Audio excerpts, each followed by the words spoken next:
अखिलेश जी, सबसे पहला सवाल, जो इंडिया अलायंस हुआ है उस पर लगातार सवाल उठाया जा रहा है और यहाँ तक कहा गया है कि वो इंडियन मुजाहिदीन भी जो नाम है उसमें भी इंडिया है। प्रधानमंत्री कह रहे हैं नाम में क्या रखा है, आप क्या कहना है इस पर? हाँ, ये बात तो ठीक कही है। क्या आईटी नहीं आ रही? अगर ये बीजेपी के बड़े नेता कहें कि नाम में क्या रखा है, तो फिर startup India, make in India, और फिर हम भारत का झंडा लेकर के, इंडिया का झंडा लेकर के अपना भारत का सम्मान, भारत हमारी किस ऊंचाई तक पहुंच रहा है, हम दुनिया को दिखाते हैं और बताते हैं। बीजेपी को घबराहट इस बात की है कि इस बार जनता तय ये करेगी, एक तरफ तो वो लोग दिखाई देंगे जो भारत और भारत के संविधान को बचाना चाहते हैं, और दूसरी तरफ वो लोग हैं जो भारत के संविधान को खत्म करना चाहते हैं। तो जो लोग संविधान को खत्म करना चाहते हैं वो डरे हुए लोग हैं, और डरे हुए लोगों की भाषा बदलती है। जो लोग खिसिया जाते हैं, भाषा उनकी बदलती है।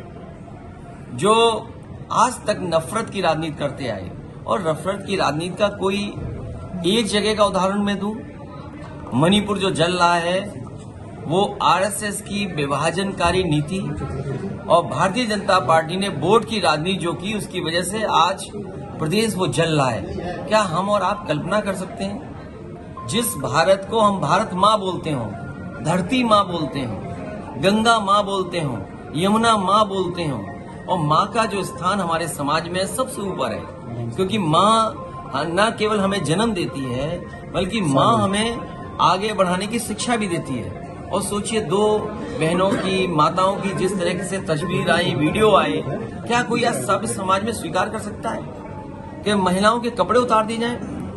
इंडिया पर बोलने से पहले और विपक्ष में बोलने से पहले भारतीय जनता पार्टी को अपनी बात, मणिपुर में जिस तरीके से बेटी और मां को नंगा किया गया और बिना कपड़े के घुमाया गया, उस पर कहनी चाहिए बात। और अगर उस पर बात नहीं कह रहे हैं तो मैं समझता हूं ये भारतीय जनता पार्टी की रणनीति थी कि रणनीति इस तरह का जहर घोल दें कि जिससे कि पूरा का पूरा बंटवारा दिखाई दे वहां पर। मुख्यमंत्री कुछ नहीं जानते, मुख्यमंत्री जी कुछ नहीं जानते।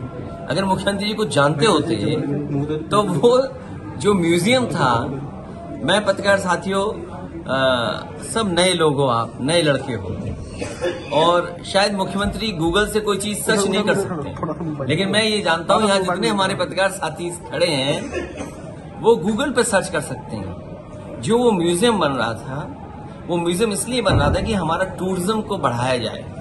जो लोग ताजमहल देखने आते हैं उन्हें कम से कम मुगल सम्राट के समय पर या मुगल म्यूजियम के बहाने पूरे भारत की संस्कृति को बताया जाए, भारत की मिली जुली संस्कृति से परिचय कराया जाए, भारत की जो गंगा जमुनी तहजीब है उससे परिचय कराया जाए। और जिस आर्किटेक्ट ने वो म्यूजियम डिजाइन किया था उसे यूरोप का 2023 का सबसे बड़ा अवार्ड मिला। सोचो, यूरोप का जो सबसे बड़ा अवार्ड आर्किटेक्ट को मिलता है, उस आर्किटेक्ट ने आकर के आगरा में डिजाइन किया।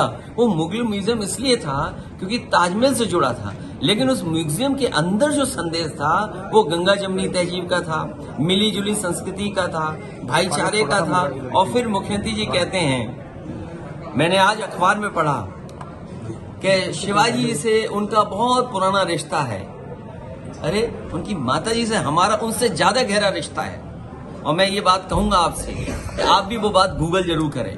ये बात मैं क्यों कह रहा हूं, तो ये बीजेपी के लोग वो हैं जिन्हें काम नहीं करना। अभी मैं आ रहा था मेरठ से करनाल रोड, ये उत्तर प्रदेश की सरकार की सड़क थी, इन्होंने एनएचआई को दे दिया। अब आपकी जेब खाली होगी, टोल लगेगा कि नहीं लगेगा? और इस सड़क पर नई ट्रैफिक व्यवस्था दिखाई दी मुझे, सांडों की, एक झुंड बना के सांड बैठे हुए थे।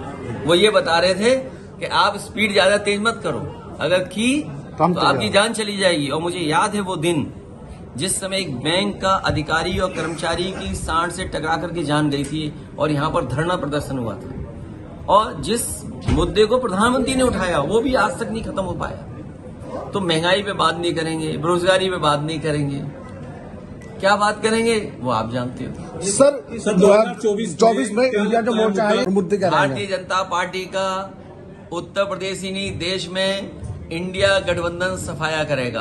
एक नया इंडिया बनाने का काम। और इंडिया का मतलब क्या है? दी का डेवलपमेंट मान लो, डेमोक्रेटिक मान लो, और सबसे बड़ी बात है इंक्लूसिव है। जो ये बात कहते हैं सबका साथ सबका विकास, क्या इस इंडिया में इंक्लूसिवनेस की बात नहीं हुई? और वो इंक्लूसिवनेस जो अंतर्राष्ट्रीय गोल होते हैं उस पर मुख्यमंत्री जी ने बहस की थी विधानसभा में, याद करो, जक्कर करके। तो इंक्लूसिव बात कर रहे हैं, सबको जोड़ के चलना चाहते हैं, सबको खुशहाली के रास्ते पे लाना चाहते हैं। अगर इंडिया का मकसद यह है कि हमारी मिली जुली संस्कृति, इंडिया का मतलब यह है कि भाईचारा के हमारा संदेश, अगर इंडिया का मतलब यह है कि हम साथ लेकर के सबको चलेंगे, तो बीजेपी को किस बात की घबराहट है?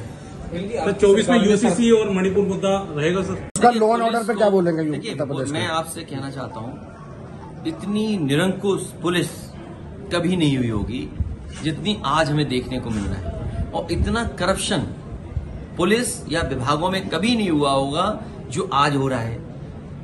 बीजेपी की सरकार ने, इन्हीं के विभाग ने ये जानकारी हासिल करने का काम किया कि कौन सा विभाग सबसे ज्यादा करप्ट है, तो पता लगा पुलिस विभाग सबसे ज्यादा करप्ट है। सरकार आकलन कर रही है और सरकारी जानकारी कर रही है। तो ये जो व्यवहार, बातचीत, भाषा या पुलिस को जो काम करना चाहिए था वो नहीं कर रही है, बाकी सब काम पुलिस कर रही है। सर, सीमा हैदर को लेके क्या कहेंगे? अरे यहाँ पर तो आपको जिन कावड़ियों पर मुख्यमंत्री जी फूल बरसाए हो, जिन कावड़ियों को हेलीकॉप्टर से फूल बरसाया गया हो, उनकी जान चली गई। क्या 1 करोड़ और सरकारी नौकरी नहीं सरकार को देनी चाहिए? सर, राली चौहान जाएंगे आप और धनपुर भी जाएंगे, क्या कहेंगे इन सब मृतकों के परिवार के लिए? दुख है इस बात का कि उन्होंने परिवार के सदस्यों को खोया, और मैंने जैसा कहा कि कावड़ियों की जो जान गई है वो सरकार की लापरवाही थी, बिजली विभाग की लापरवाही थी। इनके परिवार को 1 करोड़ और सरकारी नौकरी सरकार को देनी चाहिए, और इसलिए देनी चाहिए क्योंकि जब फूल बरसाते हैं आप, उनका सम्मान करते हो, आज उनके परिवार का सदस्य उनके बीच नहीं है, तो कम से कम आपको उन परिवारों को सरकारी नौकरी देनी चाहिए। सपा सरकार ने सिवान खास विधान